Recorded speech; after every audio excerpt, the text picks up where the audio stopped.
Acts chapter 9, and the words will be on the screen if you'd like to follow along here too. Now, we skipped this chapter a few weeks ago. If you've been following along, we've been going through the book of Acts, and when we got to 9, I just skipped right on to 10, and you might have wondered, why did you skip that? That's a good story. It was all part of the master plan to come back to this at some point. Now, when we left Paul last, or Saul, as we're going to see at the beginning of this story, Saul was there as Stephen was being killed, which we looked at probably about a month ago. And Stephen, for spreading the word of God, was one of the first folks to have his life taken for that. And where we found Saul was there holding the coats of those who took Stephen's life.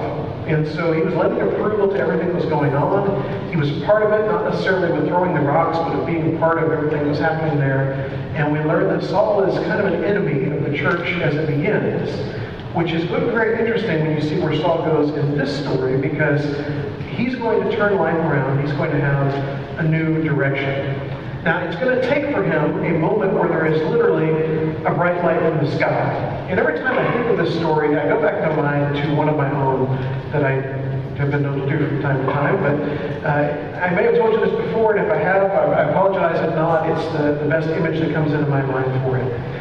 Before my wife and I were married, we would have a tendency to date for a while, not date for a while, and date for a while, not date for a while. I don't remember which one of these boys we were in at the time, but we were at her house, and the storms were coming in. We lived there in Arkansas at the time, and I was over, we were watching TV or something, and the storms were coming in. We hadn't eaten supper or anything that night, and we thought we should probably get some food before the storms get here. And so I went down to a Wendy's. There was a Wendy's about a half mile from where she lived at the time.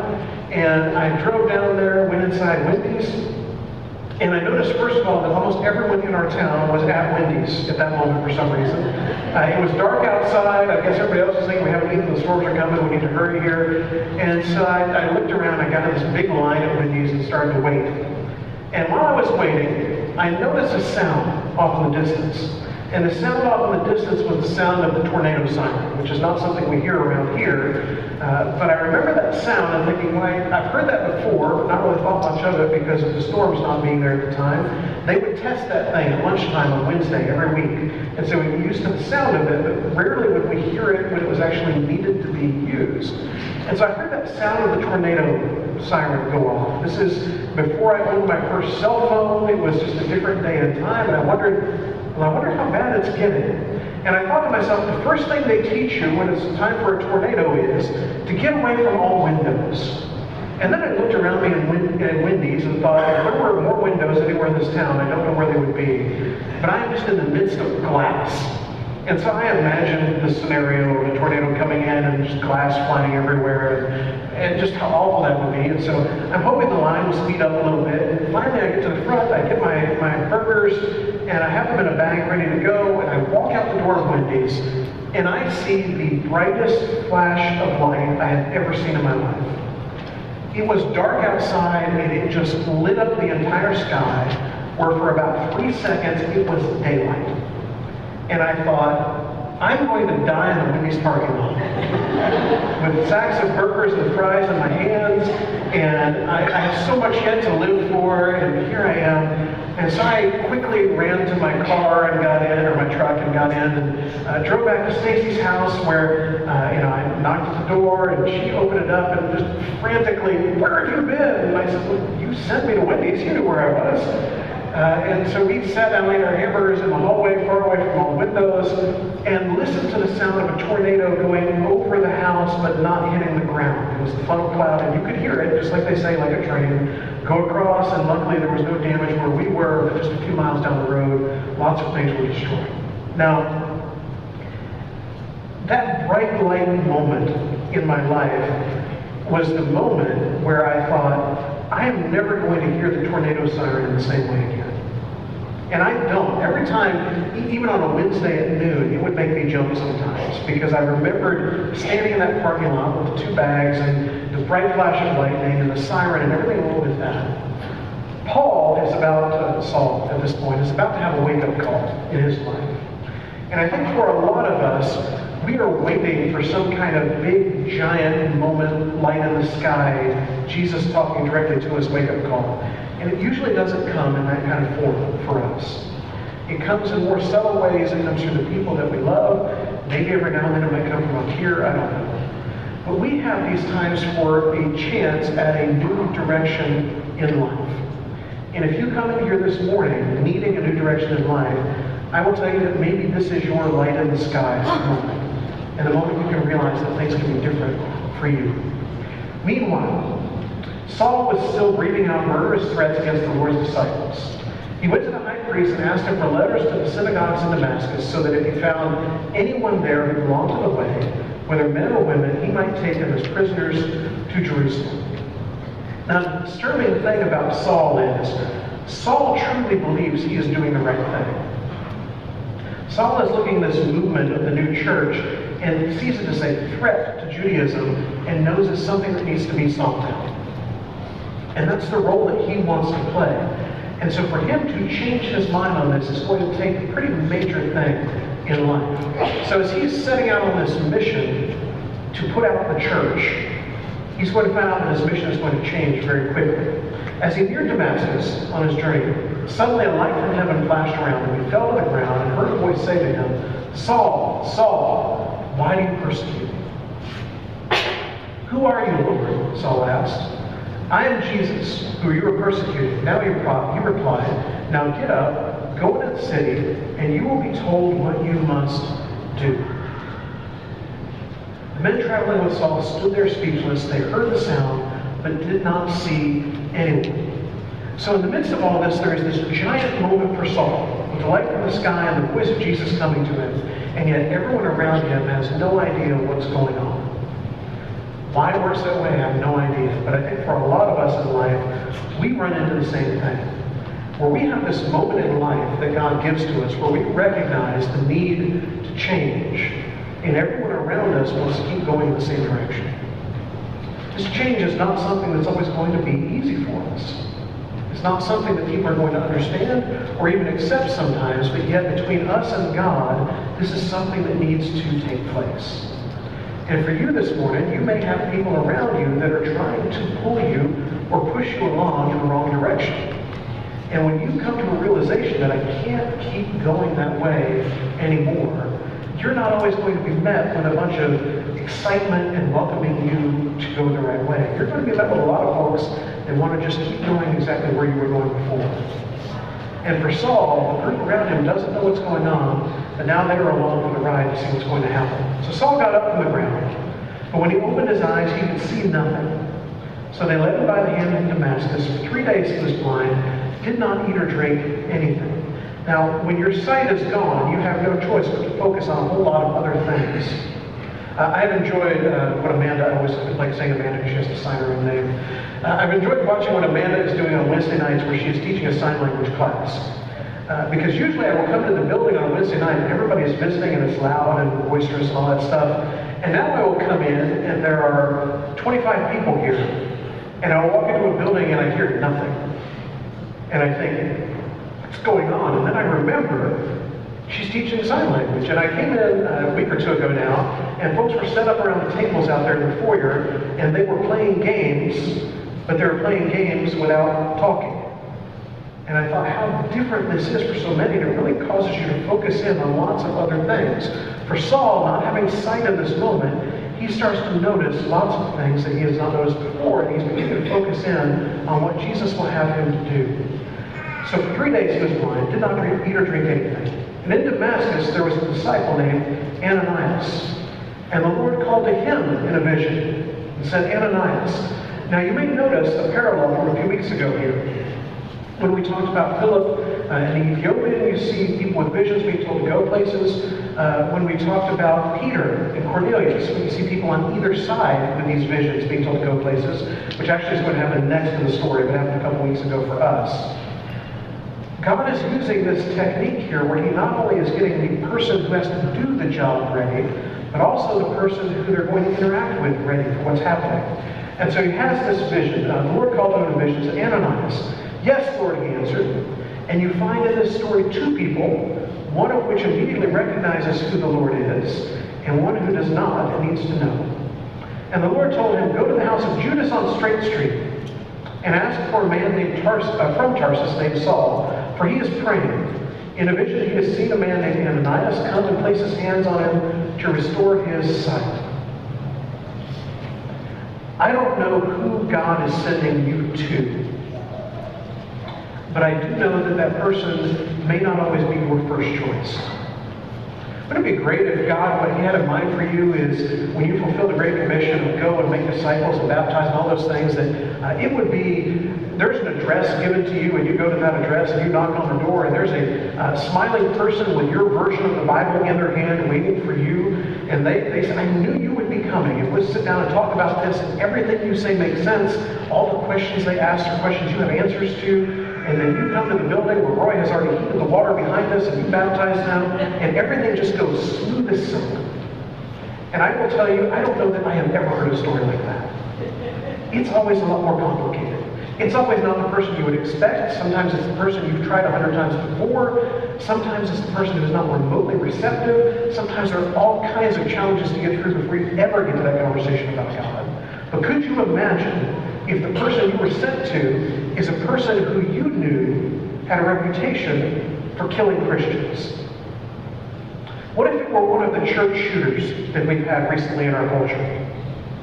What if one of those folks survived the day and got away and everyone knew who he was, and God said, I will tell you where he is, but not so that you can go and get him and take him to law enforcement, but so you can go and tell him about me?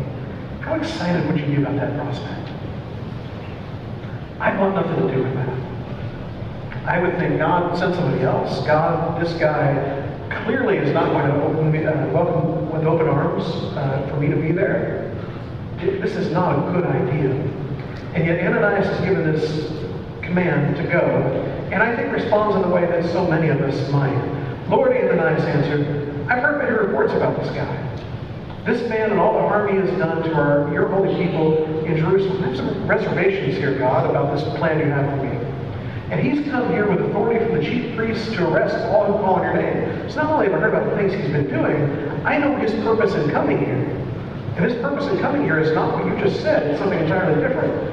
But the Lord said to Ananias, go. Go. This man is my chosen instrument to proclaim my name to the Gentiles and their kings and the people of Israel. I will show him how much he must suffer for my name. And I think it's the message he gives to a lot of us this morning, which is, go and just trust me. Trust me that it will be okay. Trust me that the plan that has been unfolding from the beginning of the world continues to unfold in you. Trust me, whatever is happening with your job. Trust me, whatever is happening with your health. Trust me, whatever is happening with your family. Trust me, whether Thanksgiving was filled with laughs and memories shared or tension through the whole time. Trust me through all of these things. And trust me that the thing that I have set out there for you to do, the mission I have given you, is a mission where I will be with you, and it's a mission I want you to do. And for each of us, I believe there is a mission that God has for us to do.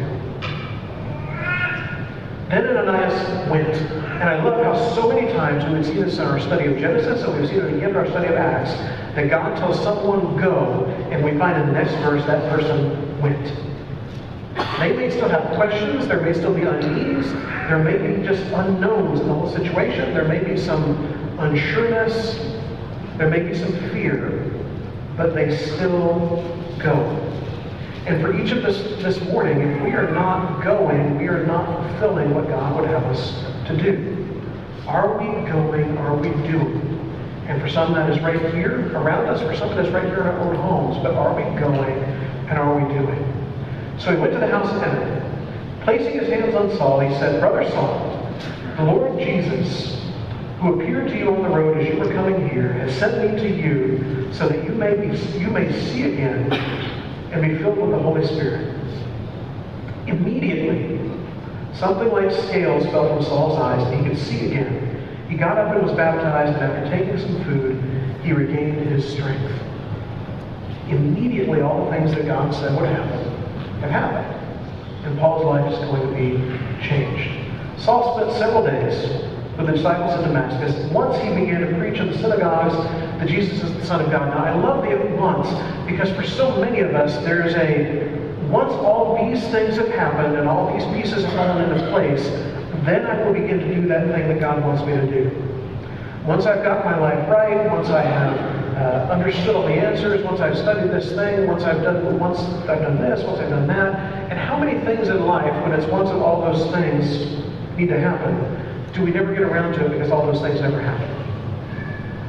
I was given one of those joke things when I was a kid. There was a little round piece of wood that said "to it" on the front of it. You may have one of these yourself. And I asked, what in the world is this thing? And they said, that's your round to it. And so now, if you've just been waiting to get around to it, you haven't. And so instead of waiting to get around to it, you can now just go do it. Saul is not going to wait for all of the other things to fall in place. Saul realizes that because God is changing his life now, because God has blinded him and then returned sight, because God has sent this man to him just as God said he would, that God is doing what he said he would do, and now I have to do what he has told me to do. Now I hope, in the midst of all this Thanksgiving stuff that we've been doing over the last weekend, that you have recognized that God has done an awful lot in your life. That family around you, God has provided. That food that we have way too much of, still in our fridges probably this morning, God has provided. The difficulties that come with life that we sometimes struggle with and don't know what to make of, God provides something for us in that too. God is with us through all of this. So at once he began to preach. All those who heard him were astonished. And wouldn't you be, by the way? However bad you think your life is at this point, I guarantee you there is someone further away from God than you. And that person can change too.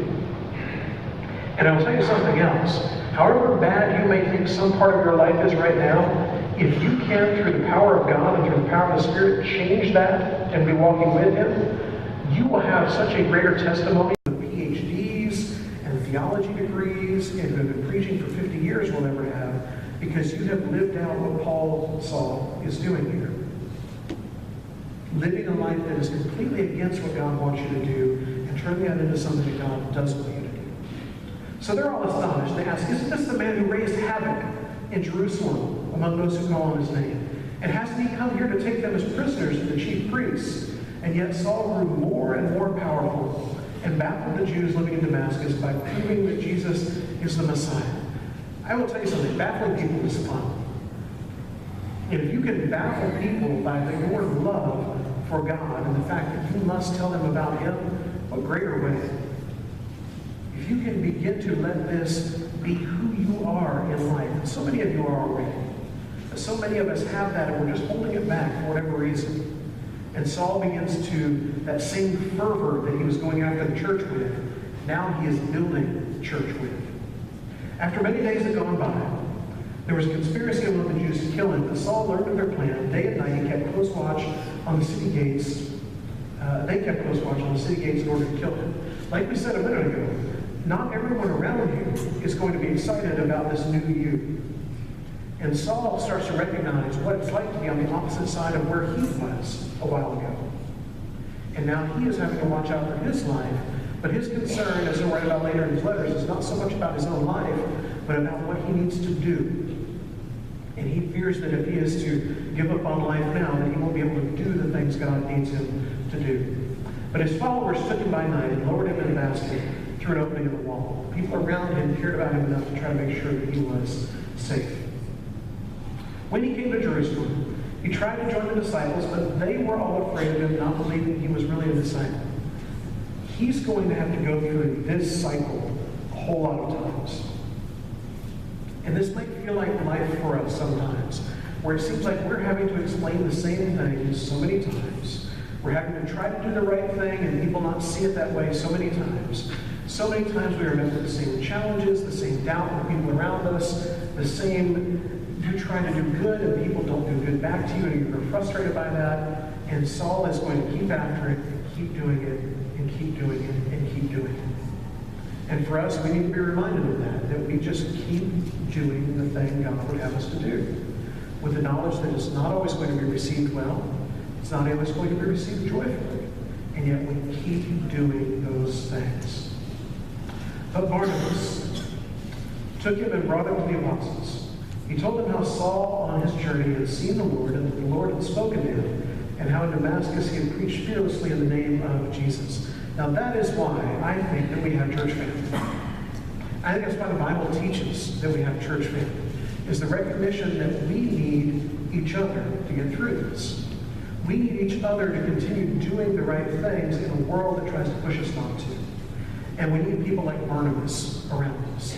Barnabas, we will learn in other places, his very name means son of encouragement.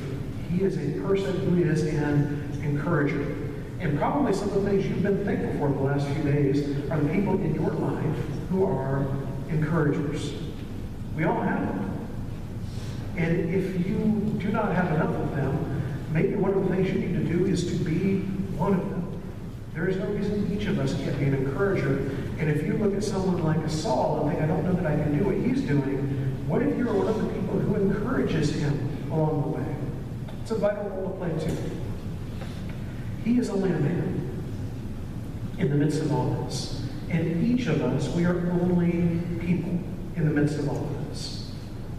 It's so easy for us to look at Saul, who will be Paul, and to think this guy he's an apostle, he's had the greatest training, he's had his light from the sky, the voice of Jesus has spoken to him, he wrote a good chunk of our New Testament, all these amazing things that he has done, and even he will keep coming back to the idea that he is just a man.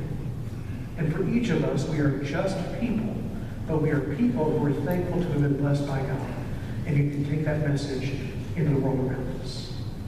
Now this morning, we look at the end of Saul's story, and we see that he stays with him and moves about. He's speaking boldly in the name of the Lord. He debates with people who still want to kill him, but in the midst of this, the believers learn, they take him away, and the church grows. Way back at the beginning of Acts chapter 1, we find that the church is needing to grow there in Jerusalem, in Judea and Samaria, and to the ends of the earth. And we find that's what it's beginning to do in the midst of all this difficulty. They enjoy a time of peace, they're strengthened, living in the fear of the Lord, and encouraged by the Holy Spirit, and it increased in numbers because of this. It increased in numbers because that church believed in the mission that it was on. And when we believe in the mission we are on, we can do the very same thing. For some of us, that's a new direction in life. For some of us, it's just a reminder that we're heading the right way. And for us as a church, I believe we're a church heading in the right direction, and we would love to see that continue to grow here in Eugene. This morning, if it's a time that you've looked at your life and you thought, I need a new direction, don't wait for a bright light on the road. Don't wait to be standing in the parking lot of Wendy's and see the lightning come that hardly ever comes our way. Don't wait for some big moment that everything comes together just right and then to change your life. Recognize that you can change your life at any time, including here and now. Today, if you need to follow him and to take him on in baptism, we are happy to do that this morning, and we'd love to add you to this family. Today, if there are things that your church family can pray about, we would love to pray with you and for you. Today, if there's just something you need to share with your church family, we'd welcome that as well. If there's anything you need, please come while we stand.